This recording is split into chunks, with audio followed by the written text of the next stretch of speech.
If your Acura MDX key fob battery is dead and the vehicle displays a key not detected message, preventing you from starting the car, locate the Start-Stop button on the dashboard. Locate the Start-Stop button on the dashboard. With the back of the key fob, firmly press the Start-Stop button. This process uses a passive RFID chip in the key to communicate directly with the vehicle's immobilizer system, allowing you to start the engine even without battery power in the fob. Make sure to press the button with the back of the fob, otherwise the car may not start and you may have to try again. This is a bypass designed for emergency situations when the key fob battery is depleted. The vehicle should now start normally.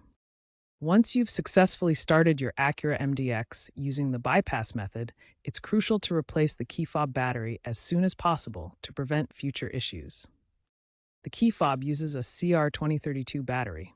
To replace it, carefully open the key fob casing.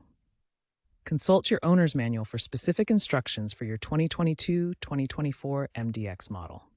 Remove the old battery.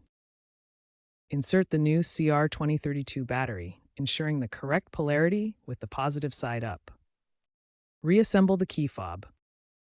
After replacing the battery, test the key fob's functions, including remote locking and unlocking, and starting the vehicle to confirm the new battery is working correctly.